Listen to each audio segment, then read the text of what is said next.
Olá, meu amigo, olá, minha amiga, sejam bem-vindos a esta série especial do estudo das profecias bíblicas, uma série preparada especialmente com muito carinho para si, para que você possa compreender a profecia bíblica, compreender o código profético, mas acima de tudo, o objetivo final desta série é preparar-lhe para o grande dia final. Esta é a série A Hora Final.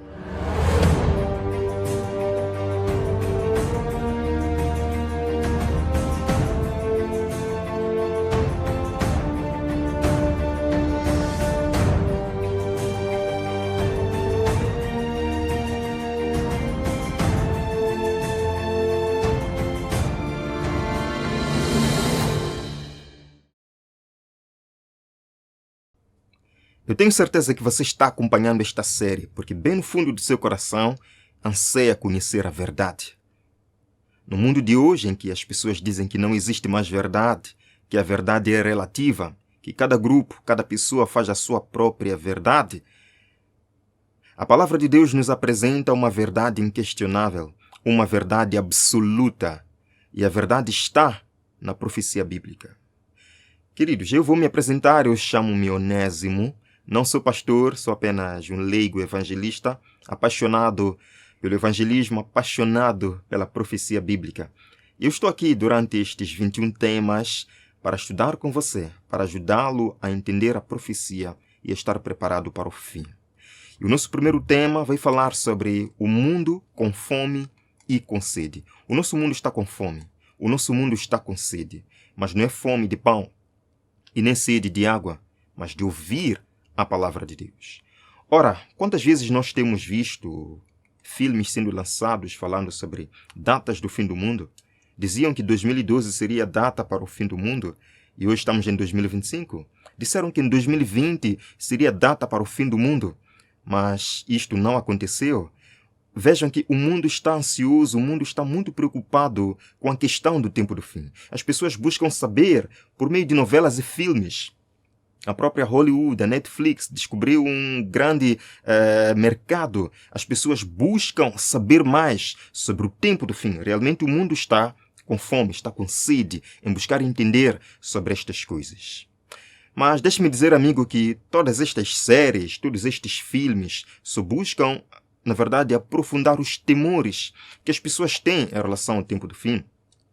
O que mostram esses filmes, na verdade, é que o nosso mundo vai acabar com uma guerra nuclear, que o nosso mundo vai ser invadido por alienígenas, que o nosso mundo vai ser invadido, ou as grandes cidades serão invadidas por uma onda gigante. Tudo isto vem aumentar o desespero que as pessoas têm em relação ao livro de Apocalipse, em relação à profecia.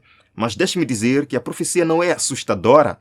A profecia é a revelação de Jesus Cristo. E eu estou aqui para revelar-lhe esta grande notícia, esta boa nova da profecia bíblica.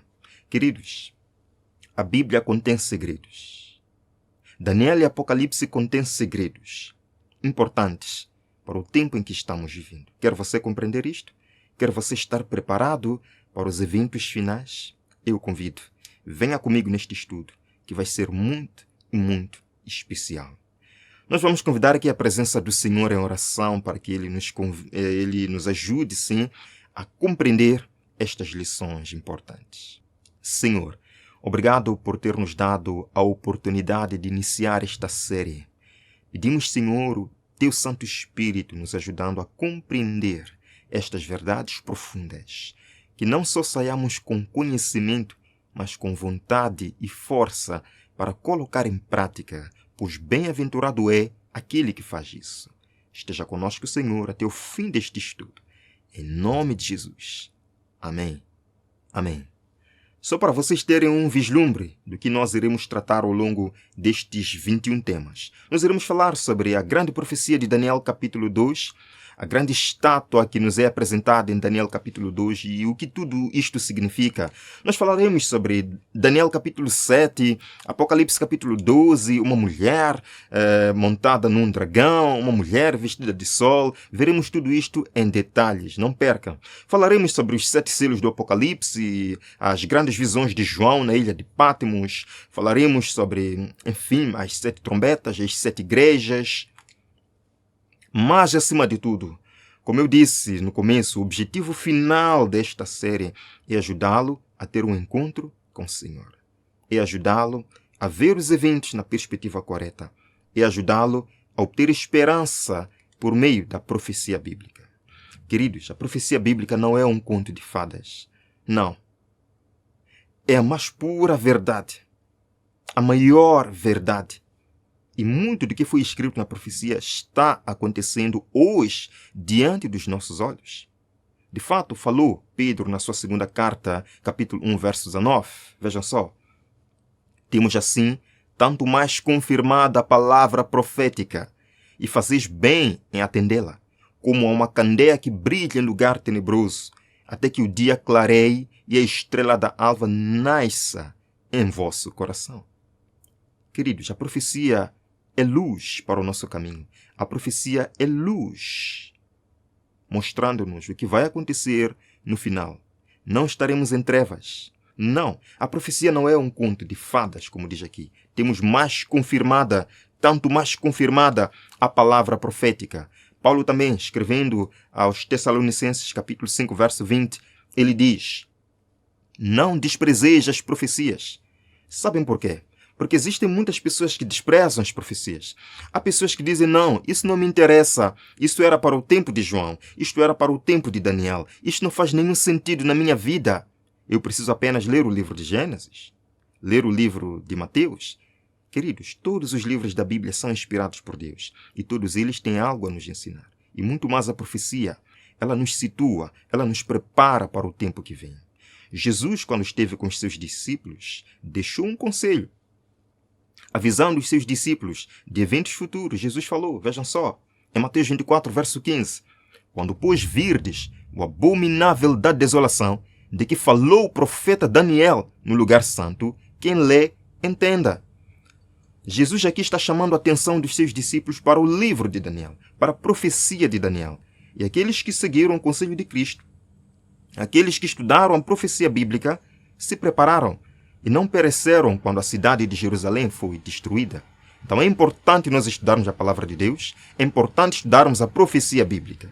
Vejam aqui, Jesus diz, Apocalipse capítulo 1, verso 3, bem-aventurados aqueles que leem e aqueles que ouvem as palavras da profecia e guardam as coisas nela escritas, pois o tempo está próximo. Que maravilha! Você é bem-aventurado. Você é feliz, porque você lê a profecia, você estuda a profecia. E, acima de tudo, você guarda as coisas escritas na profecia. Como entender a profecia? É a dúvida de muitas pessoas. Algumas pessoas dizem, não, eu não consigo compreender a profecia porque fala de bestas, fala de chifres, fala de poderes. Realmente, a profecia foi escrita em uma linguagem simbólica, é uma linguagem figurativa. Nós encontramos várias vezes na profecia um animal com 4 cabeças, com 7 cabeças, com chifres. Vemos uma mulher sentada sobre uma besta. Ora, tudo isto é importante. Queridos, Jesus não teria escrito a profecia com estes símbolos se não fosse importante para nós. Mas deixe-me dizer que nós não iremos entender a profecia do jeito que nós lemos o livro de Salmos, que é um livro maravilhoso. Não iremos entender a profecia do jeito que lemos o livro de Êxodo ou o livro de Josué. A profecia contém símbolos, contém códigos. Vejam, por exemplo, Apocalipse capítulo 12, verso 1. Quero ver se você vai entender logo de cara. Vejam só. Viu-se grande sinal no céu, a saber, uma mulher vestida de sol, com a lua debaixo dos pés e uma coroa de 12 estrelas na cabeça. Eu pergunto, você já viu uma mulher assim, vestida de sol, com a lua debaixo dos pés? Existe esse tipo de mulher? Não. Esta é uma linguagem simbólica, figurativa, e assim foi escrito o Apocalipse e também o livro de Daniel. Mas a pergunta é, por que Deus escreveu estes 2 livros ou permitiu que estes 2 livros importantes fossem escritos nesta linguagem complicada? Nesta linguagem aparentemente complicada? Deus tinha uma razão. Eu faço uma pergunta para você. Jesus, o nosso Salvador, quando esteve aqui na Terra, ao ensinar as multidões, ao ensinar os seus discípulos, ele usava uma linguagem fácil ou uma linguagem um pouco mais complexa? Jesus usava as 2 linguagens, porque muitas vezes no meio da multidão, Jesus contava histórias que eram difíceis de entender. Jesus usava parábolas. Mas em alguns momentos com os seus discípulos, Jesus falava de forma aberta e explicava as parábolas, sim, que ele contava à multidão. Vejam só, Jesus explicou. Os seus discípulos perguntaram: por que usas esta linguagem difícil no meio da multidão? Jesus explicou, vejam só. Mateus 13, verso 10. Então se aproximaram os discípulos e lhe perguntaram: por que lhes falas por parábolas? Por que fala em linguagem simbólica, em linguagem complicada? Jesus responde, vejam só. Porque a vós outros é dado conhecer os mistérios do reino dos céus, mas àqueles não lhes é isso concedido. Queridos, existem mistérios do reino dos céus que só aqueles com coração aberto, só aqueles que são escolhidos de Deus, escolhidos no sentido de que aceitam o convite de Jesus Cristo para a salvação, somente estes podem compreender estes mistérios. Jesus continuou: por isso lhes falo por parábolas. À multidão eu falo por parábolas. Porque vendo não veem e ouvindo não ouvem nem entendem. Deixe-me explicar. Vocês sabem que a multidão que acompanhava Jesus, nem todos, na verdade, estavam interessados com os ensinamentos de Jesus, serem admoestados e aconselhados por Jesus. Estavam lá fariseus, saduceus, espias, que vinham para buscar de Jesus alguma palavra que o pudessem acusar. Nesses momentos, Jesus usava uma linguagem simbólica, uma linguagem figurativa. Somente aqueles com coração sincero, com coração realmente disposto a aprender, poderiam entender. Por isso que Jesus usava parábolas. Eis a razão. Queridos, tanto Daniel, que escreveu o seu livro Daniel, quanto João, que escreveu o Apocalipse, viviam em tempos de extrema perseguição. Daniel viveu no tempo do Império Babilônico, e algumas profecias do próprio livro de Daniel falam dos reis de Babilônia, dos reinos que seguiriam Babilônia. Ora, se estes reis tivessem entrado em contato com esses escritos de Daniel e compreendessem que após eles surgiria outro, como é que esses reinos seriam destronados? Com certeza eles acabariam com a profecia. Eles ficariam furiosos. João, que escreveu o Apocalipse, viveu no tempo de Roma, o grande império romano, com imperadores pagãos, ditadores, e algumas profecias do próprio Apocalipse falam de Roma como império. Se eles soubessem, se eles entendessem as profecias do Apocalipse, com certeza teriam destruído a profecia bíblica. Por isso que Deus preservou, usando uma linguagem simbólica. Somente aqueles com coração sincero podem realmente compreender as profecias bíblicas. Mas eu tenho uma boa notícia para você, meu amigo. A grande promessa que Jesus deixou em Daniel capítulo 12, de que no tempo do fim, muitos poderão abrir a profecia e compreendê-la, é uma promessa que pode ser tua. É uma promessa que pode ser uma realidade na sua vida. Vejam só, Daniel capítulo 12, verso 9. Vai, Daniel, porque estas palavras, estas profecias estão encerradas e seladas até o tempo do fim. Quando é que começou o tempo do fim? Veremos ao longo das nossas palestras, mas deixe-me dizer que já estamos no tempo do fim. E o livro de Daniel, em especial, foi selado, foi preservado. Só no tempo do fim seria então compreendido. Vejam só, no verso 10. Muitos serão purificados, embranquecidos e provados, mas os ímpios procederão impiamente, e nenhum dos ímpios entenderá, mas os sábios entenderão. No tempo do fim, os ímpios, aqueles que não têm coração sincero, não entenderão nada, mas os sábios, os sinceros entenderão. Eu pergunto, você sabe? Você é sincero de todo o coração? Se você é, venha, pois agora nós, pela graça de Deus, iremos começar a entender a profecia bíblica. Deixe-me dizer que a profecia usa sinais, usa códigos, certo? Deus usava códigos para transmitir sua mensagem ao seu povo na antiguidade e também na atualidade. E eu vou apresentar aqui o nosso quadro de interpretação profética. Quando você lê o livro de Apocalipse e Daniel, você vai encontrar muito isto. Cordeiro, dragão, mulher, besta, água, ventos, dia, tempo, cauda, chifre, cabeça, estrela, candeeiro. E deixe-me dizer que quando você encontra estas palavras, muitas vezes não significa aquilo que está dizendo. Quando você lê água, mar, rio, em Daniel ou Apocalipse, nem sempre significa rio. Literal, significa outra coisa. Então, como compreender? Calma aí. Vamos então desvendar os principais simbolismos proféticos que iremos usar ao longo da nossa série profética. Primeiro simbolismo profético é o cordeiro. O que é cordeiro? O que é cordeiro quando você lê o Apocalipse? Por exemplo, quando você lê Apocalipse capítulo 13, verso 8, onde se diz que e adorá-lo-ão todos os que habitam sobre a terra, aqueles que não foram inscritos no livro da vida de quem? Do Cordeiro, que foi morto desde a fundação do mundo. Já começamos. Quem é o Cordeiro que foi morto desde a fundação do mundo? Que é importante assim nós termos o nosso nome escrito no seu livro? Vejam, eu não vou dar nenhuma resposta. Não irei especular nada. É a própria profecia quem vai dizer os próprios sinais. A Bíblia vai interpretar a própria Bíblia. Vejam aqui, em João capítulo 1, verso 29, a própria palavra de Deus nos dá o significado do simbolismo cordeiro. Vejam só. No dia seguinte, João viu a Jesus que vinha para ele e disse: Eis o Cordeiro de Deus que tira o pecado do mundo. O Cordeiro é Jesus Cristo. Foi ele quem morreu antes da fundação do mundo. Foi ele quem pagou o preço da nossa redenção. Então já descobrimos o primeiro simbolismo, Cordeiro, que é Jesus Cristo. Vamos então ao segundo simbolismo. Vejam só, é o dragão. Uau!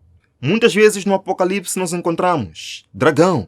Um dragão com 7 cabeças e 10 chifres. O que tudo isto significa? Vejam só, Apocalipse 12, verso 3, por exemplo, diz: Viu-se também outro sinal no céu, e eis um dragão, grande, vermelho, com 7 cabeças e 10 chifres, e nas cabeças 7 diademas, ou 7 coroas. E há muitas pessoas que realmente ficam apavoradas só de ler isto. Não querem mais estudar a profecia porque têm medo do grande dragão vermelho. O que tudo isto simboliza? A própria palavra de Deus vai nos dar a resposta. No verso 9 do próprio capítulo 12 de Apocalipse dá a resposta. Aqui está. E foi expulso o grande dragão, quem é? A antiga serpente, quem é? Que se chama Diabo e Satanás. Está aí? O dragão é Satanás. Então já temos 2 simbolismos. O Cordeiro, que é Cristo, o nosso Redentor, que é o vencedor neste grande conflito, e o dragão, que é Satanás, o perdedor, o acusador neste grande conflito entre o bem e o mal. Os próximos simbolismos que nós iremos ver apenas descrevem ou são outras personagens que fazem parte deste conflito entre Cristo e Satanás. Vamos então ao próximo simbolismo, que é mulher. Vejam aqui, mulher. O que significa mulher? Em Apocalipse 12, verso 1, aparece uma mulher vestida de branco, como nós vimos há pouco tempo. Vejam só. Viu-se grande sinal no céu, uma mulher vestida de sol com a lua debaixo dos pés. Queridos, isto é simbólico, não existe essa mulher vestida de sol. Não só, Apocalipse 17 descreve outra mulher. E esta não está vestida de sol, não está vestida de branco, não está vestida de glória. Vejam só, em Apocalipse 17, verso 1, transportou-me o anjo em espírito a um deserto e vi uma mulher montada numa besta escarlate, besta repleta de nomes de blasfêmia. Então, é importante nós entendermos este simbolismo mulher, pois 2 mulheres aparecem no Apocalipse, uma pura e outra impura. O que isto significa? A própria palavra de Deus vai nos responder. Vejam só, Paulo, escrevendo na sua segunda carta a Coríntios, capítulo 11, verso 2, ele falou o seguinte: Porque zelo por vós com zelo de Deus, visto que vos tenho preparado para vos apresentar como virgem pura a um seu esposo, que é Cristo. Em muitas partes da Bíblia, nós encontramos Cristo como sendo o noivo que vem buscar a sua noiva. Por exemplo, na parábola das 10 virgens, em Mateus capítulo 25, Jesus se apresenta como noivo, vindo buscar a sua noiva à meia-noite. Portanto, mulher representa a igreja, o povo de Deus. Então, quando o Apocalipse apresenta 2 mulheres, Uma em Apocalipse 12, vestida de sol, representa a igreja pura de Deus, que obedece à sua palavra. Por outro lado, em Apocalipse 17, descrevendo outra mulher, vestida de púrpura e de escarlate, representa outro povo, outra igreja que não segue os padrões de Cristo, certo? Vamos então ao próximo simbolismo, que é besta. O que é besta? Vamos ver um exemplo do uso dessa palavra besta. Apocalipse 13, verso 1. Vi emergir do mar uma besta que tinha 10 chifres e 7 cabeças, e sobre os chifres 10 coroas, diademas, e sobre as cabeças nomes de blasfêmia. Como entender tudo isto? O que é besta? Não só no Apocalipse se usa o simbolismo besta, mesmo no livro de Daniel aparece besta. Vejam, por exemplo, em Daniel capítulo 7, verso 3, é dito 4 animais grandes, ou 4 bestas grandes, diferentes uns dos outros, subiam do mar. O que é besta, então? O que é animal na profecia? Vejam, o próprio Daniel capítulo 7, verso 17, nos dá a resposta. Estes grandes animais, que são 4 reis que se levantarão da terra. Está aqui. É a profecia que está respondendo. É a profecia que está abrindo a chave para a compreensão dela mesma. Besta representa rei. E nós sabemos que um rei só é rei quando tiver o seu reino.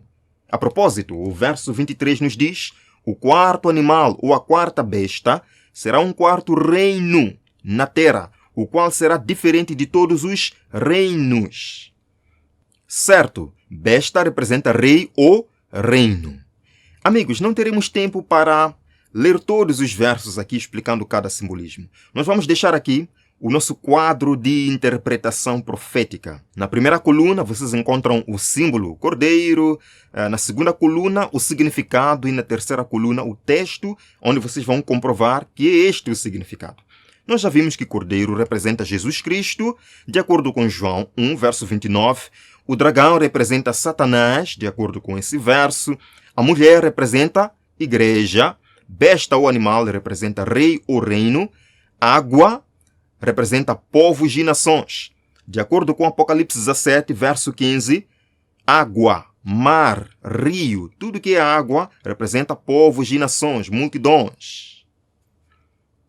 Vento representa guerra, confusão, agitação política, militar. Dia representa ano. Tempo também representa ano. Cauda representa um falso profeta, poder de engano, astúcia. Assim como o dragão em Apocalipse 12 arrastou com a sua cauda 1/3 das estrelas do céu. Veremos nos próximos estudos. Chifres representa poderes do mesmo reino, poderes que partilham o mesmo reino. Cabeças representam reis, estrela representa um mensageiro ou um anjo, e candeeiro é a história da igreja cristã, de acordo com Apocalipse 1, verso 20. Bem, estamos chegando ao final para concluirmos assim o nosso primeiro estudo maravilhoso. Nós vamos fazer aqui um breve exercício para saber se você compreendeu até aqui estes simbolismos proféticos. Nós vamos apresentar aqui um texto e vamos procurar juntos, usando a tabela de conversão profética, procurar interpretá-lo de forma correta, certo? Vamos ver. Daniel capítulo 7, verso 3. É dito aqui: 4 animais grandes, diferentes uns dos outros, subiam do mar. Primeira coisa, quando você se depara com um texto profético, primeira coisa é sublinhar ou identificar os simbolismos usados nesse verso, nesse texto. E aqui existem quantos simbolismos? Vejam só. 2 simbolismos. O primeiro simbolismo é animal. E o segundo simbolismo é mar. E mar, nós sabemos que é água. Tudo que tem a ver com água. Rio, mar, tudo que tem a ver com água. 2 simbolismos. Então é só voltarmos para a nossa tabela de conversão profética. Nós vimos que animal, que é besta, representa rei ou reino. Água, neste caso mar. Água é mar, né? Mar é água também. Representa povos ou nações. Então, tendo em mente a tabela de conversão profética, é fácil nós interpretarmos qualquer texto profético. Vamos então interpretar este texto. Daniel 7, verso 3. Quando diz 4 animais, está dizendo o quê? 4 reinos grandes, diferentes uns dos outros, subiam do mar. Mar são povos e nações. 4 reinos grandes, diferentes uns dos outros, subiam do meio dos povos. É fácil. É assim como nós entendemos a profecia. Mais um exemplo. Apocalipse 13, verso 1, diz: Vi ainda outra besta emergir da terra. Possuía 2 chifres, parecendo cordeiro, mas falava como dragão. Interessante. Quantos simbolismos proféticos existem aqui neste verso? Quantos? Vamos ver. 4 simbolismos proféticos. O primeiro, besta. Já sabemos que besta representa o quê? Rei ou reino. O próximo simbolismo, chifres. Nós vimos lá na tabela de conversão profética que chifres representam poderes que partilham o mesmo reino, certo? Próximo simbolismo, cordeiro. Vimos muito bem que cordeiro é Jesus Cristo, o vencedor no grande conflito. E o último simbolismo é o dragão, Satanás, o perdedor no grande conflito. Então vamos interpretar este verso de forma correta. Vai ficar assim. Vi ainda outra nação, ou outro reino, porque besta é reino, é nação, emergir da terra. Possuía 2 poderes, porque chifres representam o quê? Poderes que partilham o mesmo reino. Parecendo Cristo, parecendo o cordeiro, Cristo é o cordeiro, mas falava como Satanás, falava como o dragão é Satanás. É uma nação que tinha 2 poderes. Parecia cristã, parecia Cristo, mas falava como Satanás. Falava como dragão. Isto é interessante. E nós veremos em detalhes, tudo isto que a profecia aqui nos apresenta. Mais uma vez, querido amigo, bem-aventurado é você por estar aqui estudando e acompanhando esta série. Bem-aventurado é você, diz Jesus em Apocalipse 1, verso 3, porque o tempo está próximo. A palavra de Deus é lâmpada para os nossos pés, é luz para os nossos caminhos. Pedro escreveu na sua segunda carta, sabendo primeiramente isto, que nenhuma profecia da Escritura provém de particular elucidação ou interpretação. Não é aquilo que eu quero que a profecia diga. A profecia se interpreta por ela mesma, porque nunca, jamais qualquer profecia foi dada por vontade humana. Entretanto, homens santos falaram da parte de Deus, movidos pelo Espírito Santo. E nós precisamos do mesmo Espírito Santo que nos ajude a compreender, que nos habilite a compreender e a viver de acordo com estes ensinamentos. Quer você, querido amigo, compreender a verdade, conhecer a verdade e ser liberto pela verdade, como Jesus falou em João 8,32, e conhecereis a verdade vos libertará? Se essa é a sua vontade, venha comigo nesta oração final. Obrigado, Jesus Cristo, por ter estado conosco neste estudo maravilhoso da profecia bíblica. Aqui estamos, Senhor, com corações gratos, pois conseguimos entender como estudar a profecia. E o Senhor ainda tem muito que nos revelar. Pedimos, Pai, o derramamento do Santo Espírito para nos ajudar a compreender ainda mais estas verdades profundas. Esteja conosco, Senhor, até o próximo estudo. Em nome de Jesus. Amém. Amém. Que Deus o abençoe. Nós nos veremos no próximo episódio, nesta série especial, A Hora Final. Deus abençoe. Até breve.